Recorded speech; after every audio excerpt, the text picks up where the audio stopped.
Hello everyone, नमस्कार। This is Abhishek sir. ये class अपने लोग कॉस्ट शीट के कुछ स्पेसिफिक टॉपिक्स को डिस्कस कर रहे हैं। जैसे कुछ लोगों की रिक्वेस्ट आई थी एस्टिमेटेड कॉस्ट शीट को लेकर। There was a plethora of doubts कि एस्टिमेटेड कॉस्ट शीट अपने कैसे बनाएं। तो मैं कुछ स्पेसिफिक सम्स डिस्कस कर रहा हूँ यहाँ पर। एस्टिमेटेड कॉस्ट शीट क्या होती है बेटा, देखिए।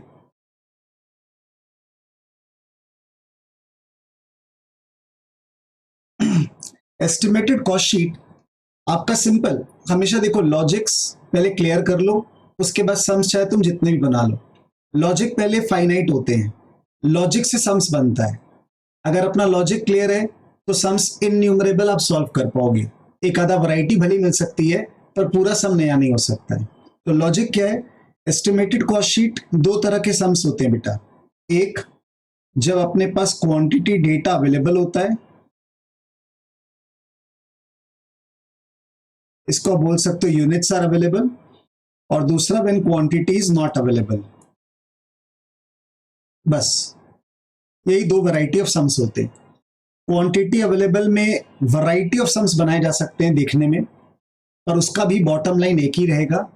और क्वांटिटी नॉट अवेलेबल में तो दुनिया में सिर्फ एक ही तरह का सम्स होता है, उसमें कोई दो तरह के सम्स ही नहीं होते। तो मैं आज ये वीडियो जो बना रहा हूँ साहब, ये ऑन दिस रिक्वेस्ट बना रहा हूँ। यहाँ पे एक सम्स मेरे को दिखाना है आपको कि क्वांटिटी डेटा अवेलेबल हो तो कैसे चलते हैं। तो जब अपने पास क्वांटिटी डेटा अवेलेबल हो ना, तो सबसे पहले चीजों को ऐसे बांट लो। दुनिया में दो कॉस्ट होते हैं बेटा, एक वेरिएबल कॉस्ट और एक fix cost. Fix cost by the nature constant होता है और वो नहीं बदलता है। लेकिन हम लोग एस्टिमेटेड कॉस्ट शीट की बात कर रहे हैं, यानी हम लोग ये बात कर रहे हैं कि इस साल हमारा एक खर्चा लग रहा था और अगले साल हमारा क्वांटिटी बढ़ेगा तो हमारा खर्चा क्या लगेगा। तो स्वाभाविक सी बात है, अगर इस साल हमारा क्वांटिटी 1000 पीस था लेट्स से, और अगले साल 2000 पीस था, तो हमारा क्वांटिटी डबल हो गया। क्वांटिटी डबल होने से मेरा कॉस्ट बढ़ जाएगा। लेकिन कौन सा कॉस्ट बढ़ेगा? वेरिएबल कॉस्ट बढ़ेगा। फिक्स कॉस्ट का नेचर क्या होता है बेटा? कांस्टेंट होता है। तो कांस्टेंट कॉस्ट तो कभी बढ़ते नहीं है, तो अपने आप से पहले कहना है fix cost will remain constant by the very definition of fix cost. But अगर सम में कोई चेंज बोला है तो वो चेंज अपने को करना पड़ेगा। यानी सम में अगर चला के बोल दिया फिक्स्ड ओवरहेड 10,000 से बढ़ रहा है, तो बस सम भगवान है और भगवान से बहस नहीं करते, करेंगे तो पाप लगेगा। ये लाइन आप जीवन भर अपनी पढ़ाई में लगाइएगा, कभी भी दिक्कत नहीं आएगी।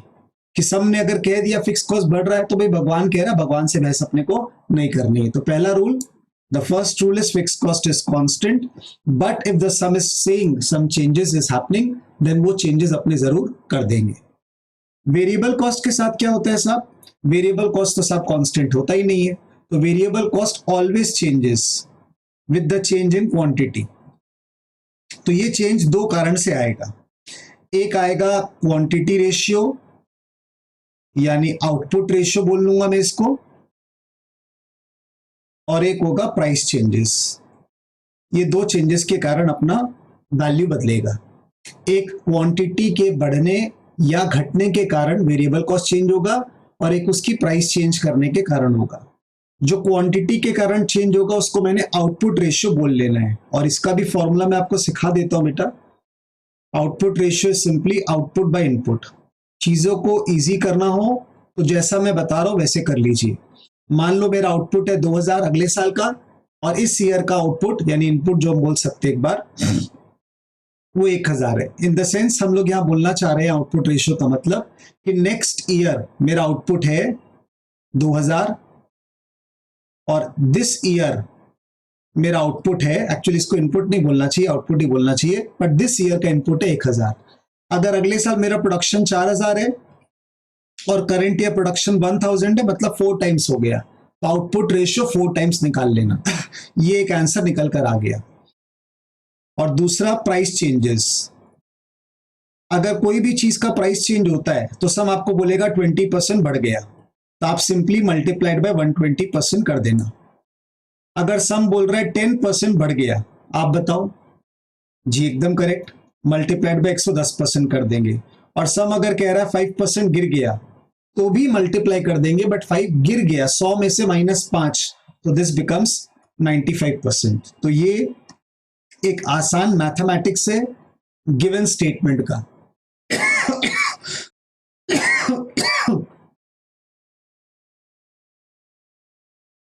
क्वेश्चन अगर बोले 20% बढ़ गया तो आप बढ़ाओगे कैसे? मैथ्स इंटू 120% करके।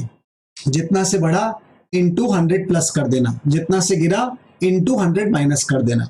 ये दो चीज आपको करना है। तो variable cost of this year will be multiplied by output ratio final touch-up multiplied by price change. आपके हर सम्स में ये नजर आएगा। कब? मेरा एस्टिमेटेड कॉस्ट शीट का दो सम्स है। पहला डेटा ऑफ क्वांटिटीज गिवन, उस क्वांटिटी डेटा अवेलेबल में मेरा वेरिएबल कॉस्ट चेंज दो कारण से होगा, एक प्राइस के कारण, एक क्वांटिटी के कारण। तो उसका फाइनल टचअप आंसर देखने में कैसा होगा साहब? ऐसा होगा। Variable cost of this year यानी प्रीवियस ईयर को अगले साल का आउटपुट रेशियो से मल्टीप्लाई करेंगे और प्राइस चेंज से। और फिक्स कॉस्ट क्या रहेगा साहब? सेम रहेगा। लेकिन फिक्स कॉस्ट में एक एक्सेप्शन है, अगर सम चेंज करने बोल रहा है तो अपन भी चेंज कर देंगे। बस अब इस नोट पर अपने लोग वैरायटी ऑफ सम्स बना सकते हैं। वो आपकी इच्छा, आप जितना सम्स आप बनाना चाहो बना लो। आइए मैं आपको एक वैरायटी ऑफ सम्स, एक सम्स आपको अभी जरूर दिखा देता हूं ताकि आपकी प्रैक्टिस हो जाए।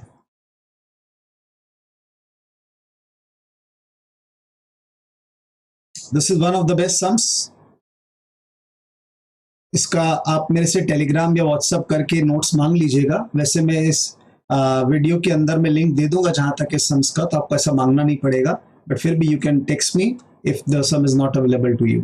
मैं आपको ये वाला क्वेश्चन शेयर कर दूंगा। XZ is a manufacturing company of fans. बहुत ध्यान से सुनना बेटा, बहुत अच्छा सम्स है, बहुत इंपॉर्टेंट सम्स है। मैन्युफैक्चर्ड एंड सोल्ड 2000 पंखे fan during the year ended 31 मार्च 23। तो अपना करंट ईयर 2023 दिखा रहा है।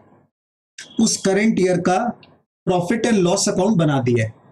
अब मजे की बात है, कॉस्ट शीट हमें बनाना है, पीएल तो बनाना नहीं है, पर पीएल उन्होंने बना दिया है तो हम इसको डेटा की तरह पढ़ेंगे कि भैया मेरा opening stock of raw material दिया हुआ है, परचेज ऑफ रॉ मटेरियल दिया हुआ है, ओपनिंग स्टॉक और परचेज प्लस होता है और closing stock of raw material minus होता है। ये तीनों से अपने लोग क्या निकाल सकते बेटा? Raw material consumed. Raw material consumed अपने निकाल लेंगे। फिर वेजेस अपने को दिया हुआ है तो ये अपना डायरेक्ट वेजेस माना जाएगा। रॉ मटेरियल में वेजेस जोड़ देंगे तो प्राइम कॉस्ट आ गया।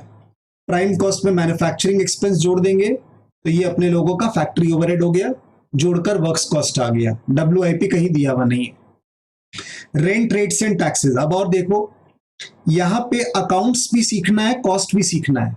अगेन मैं बोला कि इस सम को खासियत क्या है। ये पीएल बना हुआ है ट्रेडिंग अकाउंट ऊपर में और ट्रेडिंग से जीपी आ गया। जीपी के नीचे जो भी चीज दिया होता है बेटा, ये हम लोग अकाउंट्स में सीख चुके हैं कि वो ऑफिस रिलेटेड होता है। तो अब ये रेंट, रेट्स एंड टैक्सेस, अगर मन में डाउट आए कि सर ये ऑफिस का भी हो सकता है, फैक्ट्री का भी हो सकता है, तो जवाब है फैक्ट्री का नहीं हो सकता। अगर ये फैक्ट्री का होता तो ये यहां नहीं ऊपर होता मैन्युफैक्चरिंग एक्सपेंस के साथ। इसीलिए पीएल का लॉजिक के हिसाब से ये ऑफिस का हो गया और ऑफिस का सारा खर्चा आपका साथ बाद में चला जाता है। एडमिनिस्ट्रेशन एक्सपेंस तो ऑफिस एक्सपेंस है ही, सेलिंग एक्सपेंस ऑफिस एक्सपेंस आपका लास्ट में। प्रिलिमिनरी एक्सपेंस कॉस्ट शीट में नहीं आता है साहब, डोनेशन कॉस्ट शीट में नहीं आता है। ये दोनों आइटम, यहाँ अमाउंट मिस हो गया है, वो अमाउंट देख के लिख लेंगे अपने। इस दोनों का डिफरेंस निकाल लेना, 228 यहाँ 5 5 10 शायद 8000 कुछ होगा। लेसे लेना नहीं है कॉस्ट शीट में, because some items are not recorded in cost sheet. Donations लेना नहीं है, डिविडेंड रिसीव लेना नहीं है, ये नेट प्रॉफिट से अपन को कोई मतलब नहीं है। और सेल्स अपना कॉस्ट शीट का लास्ट आइटम होता है। तो सबसे पहला step, you will construct the cost sheet. सबसे पहला स्टेप, अपने कॉस्ट शीट बनाएंगे, इस डेटा को कन्वर्ट करेंगे ऑफ करेंट ईयर। देन अपने आउटपुट रेशियो निकाल कर रख लेंगे ताकि बार बार अपने को आउटपुट रेशियो का झमेला नहीं हो।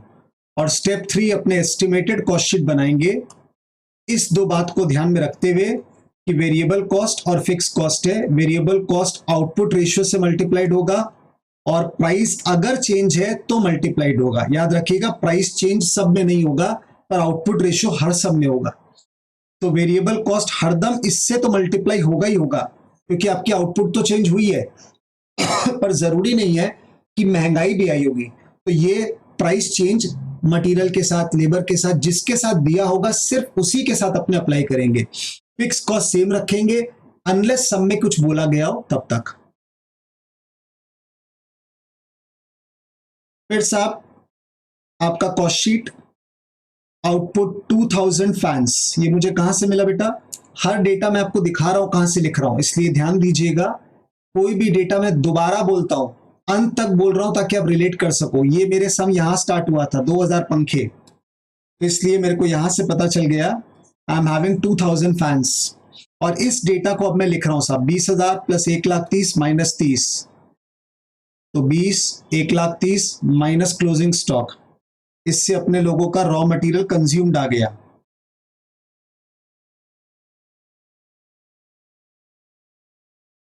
डायरेक्ट वेजेस 180, इससे अपना प्राइम कॉस्ट 3 लाख रुपए आ गया। ये डेटा कहां से लिए बेटा? ये वाला डेटा आ गया। मैन्युफैक्चरिंग एक्सपेंस 75,000, ये वाला डेटा आ गया। यहां तक का अपना फैक्ट्री कॉस्ट तैयार हो गया या वर्क्स कॉस्ट। ये रुपीस पर यूनिट कॉलम कैसे तैयार होता है? अपना आउटपुट है 2000 पंखा, तो ये जितना भी चीज है बेटा ये अपना सब का सब डिवाइड हो रहा है इसके साथ में। तो amount column divided by quantity of fans, तो 1,20,000 को डिवाइड करोगे तो 60 रुपए आ जाएगा। तो rupees per unit unanimously divided by 2000 पंखे हो रहे बेटा। फिर रेंट, रेट्स एंड टैक्सेस यहां से लिए, ऑफिस का खर्चा 1 लाख, ये दोनों प्लस होकर 1,20,000, ये 495,000। सेलिंग एंड डिस्ट्रीब्यूशन एक्सपेंस इसमें प्लस कर दिए, ये 5,40,000। और सेल्स 6 लाख रुपए अपना यहां पे दिया हुआ था बेटा, ये रहा। नॉन कॉस्ट शीट आइटम ये डिविडेंड, प्रिलिमिनरी डोनेशन ये आया नहीं, और इससे अपना प्रॉफिट बैलेंसिंग फिगर निकल गया। Balancing figure 60,000। स्टेप 1 हो गया साहब। अब अगले साल का डेटा यहां पे पढ़ेंगे, the estimates of the company for the next year. अब डेट हमेशा देखना, जो भी ईयर होगा उसका नेक्स्ट ईयर नीचे दिया होगा। 2023 है तो 24 दिया है यहां पर मैंने। The production and sale of fan increases by 50%। तो मेरा प्रोडक्शन 2000 पंखा था, 50% प्लस हो गया, यानी 3000 पंखे अब मैं बनाऊंगा। तो मेरा नेक्स्ट ईयर का प्रोडक्शन अगर 3000 हो गया तो मेरा आउटपुट रेशियो हो गया 3000। ये आउटपुट रेशियो मेरा दिया हुआ एक वर्ड है बेटा, अगले साल का production divided by current year production 1.5 times. तो मेरे को बार बार अब 3000 डिवाइडेड बाय 2000 लिखने का कॉम्प्लिकेशन नहीं करना पड़ेगा। मैं जितना भी वेरिएबल कॉस्ट होगा, सारा का सारा वेरिएबल कॉस्ट हमेशा, आई सेड हमेशा, हमेशा मतलब हमेशा, कोई एक्सेप्शन नहीं। अगर होगा तो मैं आपको पहले बता देता, 1.5 से मल्टीप्लाई होगा इस सम में, क्योंकि इस सम का आउटपुट रेशियो चल रहा है 1.5 टाइम्स। पिछले साल मैं 2000 पंखे बनाता था, अगले साल मैं 3000 बनाऊंगा। सिंपल सोचना, मैं बाजार जाके अगर 2 किलो आलू लेता हूं 20 रुपए किलो के हिसाब से, तो मेरा 40 रुपए लगता है। लेकिन अगर मैं 2 किलो आलू के बदले 3 किलो आलू लूंगा तो 20 रुपए के हिसाब से 60 रुपए लगेगा। तो ये 1.5 टाइम्स बढ़ जाएगा साहब। तो ये मैंने पहले निकाल लिया 3/2 1.5 टाइम्स। लेकिन ऐसा भी तो हो सकता है ये आलू 20 रुपए के बदले महंगाई के कारण 22 रुपया हो जाए, 24 रुपया हो जाए, उसको बोलते प्राइस चेंज। तो प्राइस चेंज अपने को सम बोलेगा तब अपने मल्टीप्लाई करेंगे in order to find the new price. तो आइए देखिए किस किस का प्राइस चेंज दिया हुआ मेरे क्वेश्चन में। द प्राइस ऑफ मटेरियल पर फैन, इस जाल में मत फंसना बेटा। वेरिएबल कॉस्ट टोटल बढ़े या पर फैन बढ़े एक ही बात होती है। वेरिएबल कॉस्ट हमेशा पर पीस बढ़ता है, इसीलिए टोटल भी बढ़ता है। तो वेरिएबल कॉस्ट यानी मटेरियल का प्राइस, ये रहा प्राइस चेंज, कितना बढ़ा। एग्जाम में ओवर रीड मत करना, डिक्रीज है कि इंक्रीज ढंग से पढ़ लेना। इंक्रीज हुआ 20%, तो इसको मैं मल्टीप्लाइड बाय 120% करूंगा। लेबर कॉस्ट मेरा पर फैन गो अप, यानी ये भी बढ़ा 10% से, तो इसका मतलब मैं इसे मल्टीप्लाइड 110% से करूंगा। डी नंबर पॉइंट थोड़ा देर बाद लेता हूं, पहले यहां तक कंप्लीट करता हूं। तो आप देखिए, आपको इसमें से डेटा उठाना पड़ेगा क्योंकि ये आपका बेस डेटा है, यहां से आपको बेस डेटा लेना पड़ेगा। रॉ मटेरियल कंज्यूम्ड 1,20,000 आपका बेस डेटा है। तो एस्टिमेटेड कॉस्ट शीट में मैं 3,000 पंखे बना रहा हूं, मेरा नेक्स्ट ईयर का डेट दे देना। रॉ मटेरियल 1,20,000 यहां से आया, मल्टीप्लाइड बाय आउटपुट रेशियो। ये आउटपुट रेशियो अपने नहीं लिख रहे बेटा एग्जाम में, अपने एग्जाम में सीधा 1.5 लिख देंगे, या मैं आपको समझाने के लिए लिख रहा हूं। और into price change, price change कितना है बेटा 120%। तो 1,20,000 पहले 1.5 गुना होगा क्योंकि क्वांटिटी बढ़ी, और फिर 120% होगा क्योंकि सबका प्राइस बढ़ा, प्राइस सबका बढ़ रहा है, तो इंटू 120%। इसका वैल्यू निकाल लो बेटा।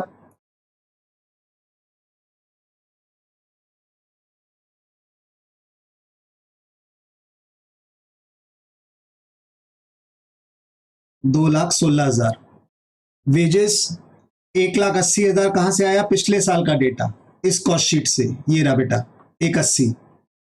आउटपुट रेशियो ऑलवेज होगा तो 1.5 टाइम्स, और लेबर का प्राइस बढ़ा है 10%, तो इसलिए इंटू 110%।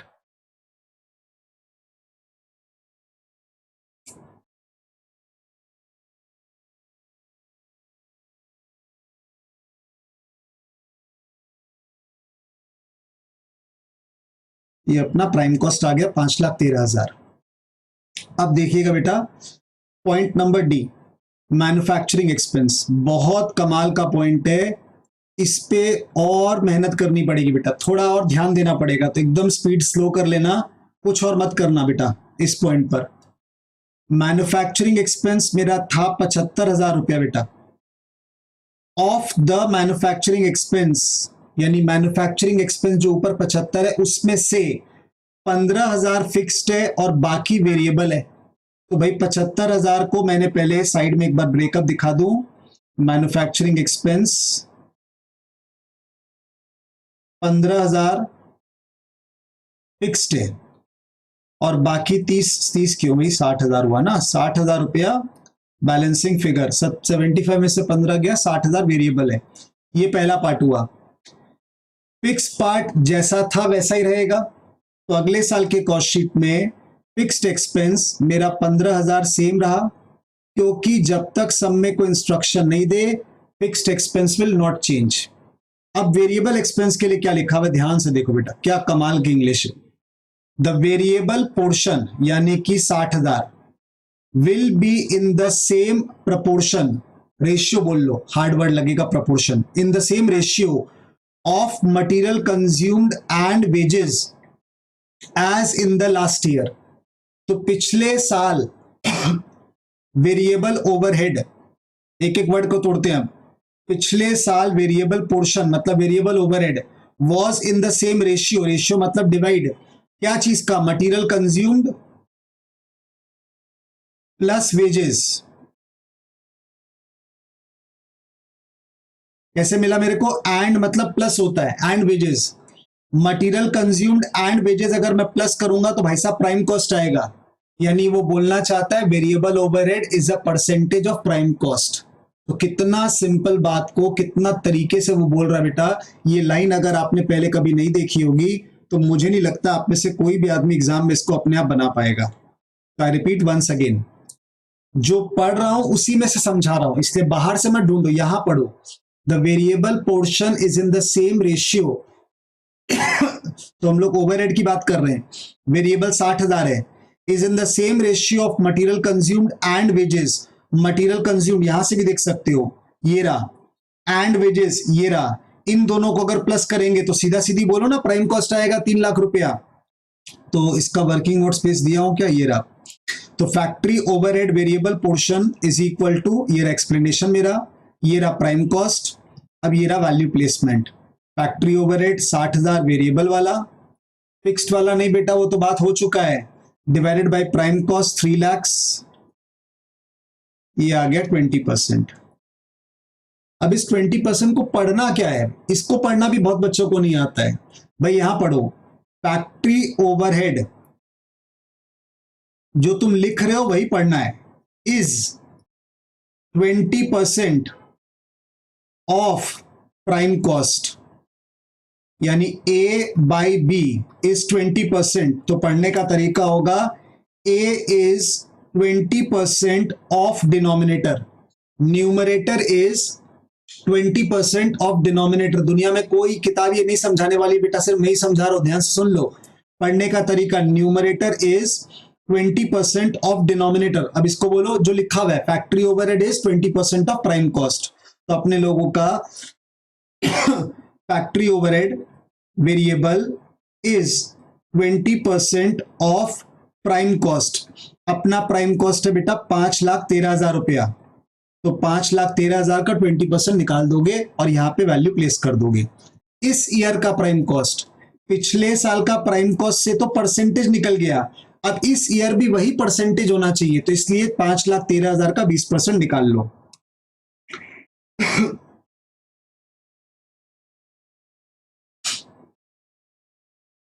1,02,600।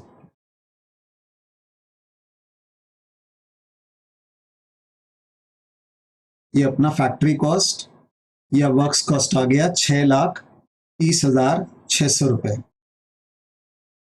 इस बात में किसी बच्चे को एकदम लास्ट में भी डाउट रह गया ना बेटा, तो उसका भी उपाय मैं कर देता हूं।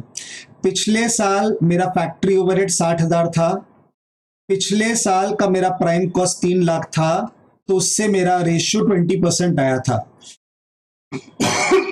दिस ईयर मेरा वेरिएबल ओवरहेड है 102600, मेरा इस ईयर का प्राइम कॉस्ट है 5,13,000।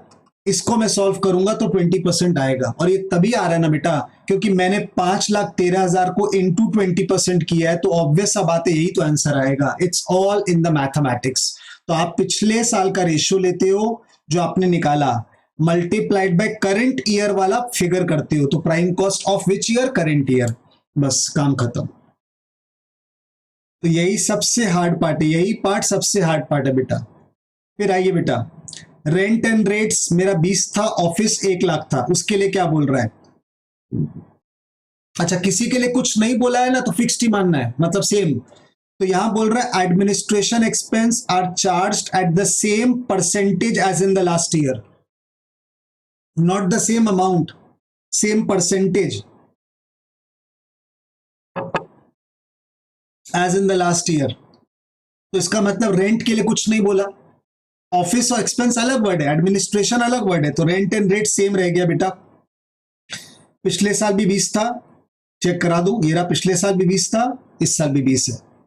अब office overhead is in the same percentage, यानी same ratio of last year. पर क्या चीज का रेशियो? अरे सर ये तो बताया ही नहीं, यही तो कॉस्टिंग में सीखे हो बेटा।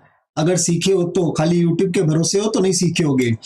एडमिनिस्ट्रेशन ओवरहेड हमेशा वर्क्स कॉस्ट का परसेंटेज होता है, अगर सब में कुछ ना बोले तो ये लाइन याद रखिएगा, इफ नथिंग इज सेड तो administration overhead is in the ratio of works cost. तो पिछले साल का एडमिनिस्ट्रेशन ओवरहेड डिवाइडेड बाय पिछले साल का वर्क्स कॉस्ट, यहां देखो बेटा वर्क्स कॉस्ट है 3,75,000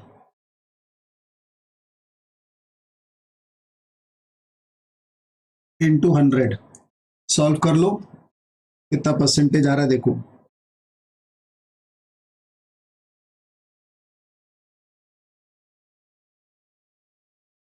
26.66 रेकरिंग आ रहा है बेटा। तो 66 4 डेसिमल लेना या 6667 कर देना। अगेन इसको पढ़ने का तरीका क्या होगा? Administration overhead is 26.666% of the denominator, यानी ऑफ द वर्क्स कॉस्ट। तो एडमिनिस्ट्रेशन ओवरहेड इज 26.6667%, 666 भी रखोगे तो फर्क नहीं पड़ेगा, of works cost of this year. तो इस ईयर का वर्क्स कॉस्ट है बेटा जी ये वाला फिगर 6,30,600। आप मल्टीप्लाई करके देख लो, यही फिगर आएगा सब। मैं भी फिर चेक कर ले रहा हूं, 630,600 इंटू 26.66%, 168,160, यस एकदम यही फिगर आ रहा है। अब ये दोनों प्लस हो गए बेटा, ये दोनों बाहर आ गया,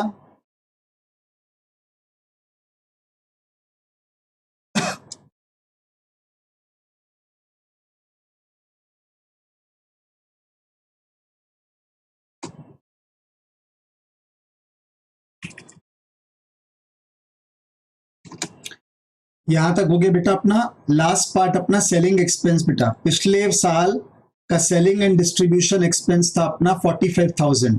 अब आपको ये पता होना चाहिए सेलिंग एंड डिस्ट्रीब्यूशन एक्सपेंस का नेचर वेरिएबल नेचर होता है बेटा, ऑलवेज वेरिएबल नेचर होता है। तो कॉस्टिंग में कुछ ना बोला जाए तो प्राइम कॉस्ट के अंदर का सारा चीज वेरिएबल होता है unless said otherwise. Manufacturing overhead variable होता है और selling and distribution expense variable होता है। यानी इनडायरेक्टली मैं बोलना चाहता हूं एडमिनिस्ट्रेशन या ऑफिस एक्सपेंस फिक्स्ड होता है, या जिसको वो फिक्स्ड बोलना चाहे वो फिक्स्ड होता है। यही लॉजिक है, बस इतनी सी।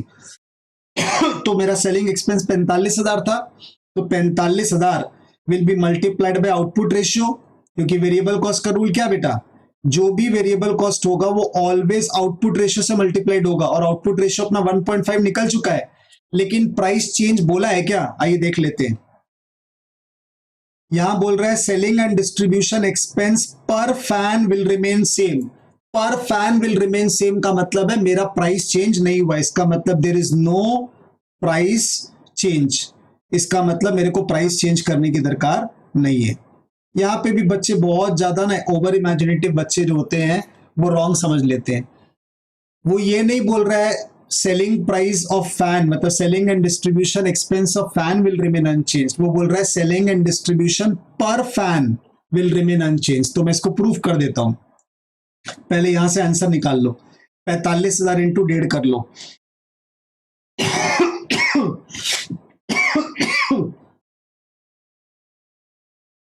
67,500। अब पर फैन की कहानी समझ लो बेटा।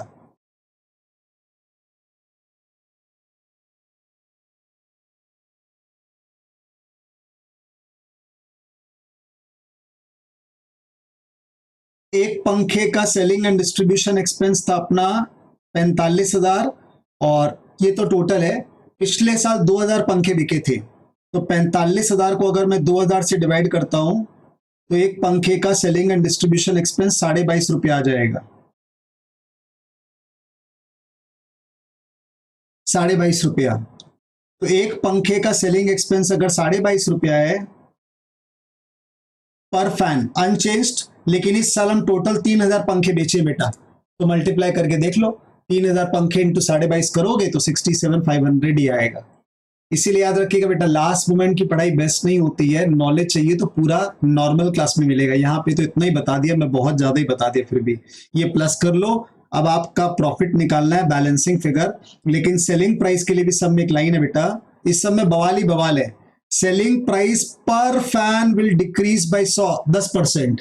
तो मेरा पिछले साल का सेल्स वैल्यू था 6 लाख, टोटल मैंने 2,000 पंखे बेचे हैं, तो 6 लाख को अगर मैं 2,000 से डिवाइड करूंगा तो मेरा आंसर एक पंखे का आएगा 300 रुपया।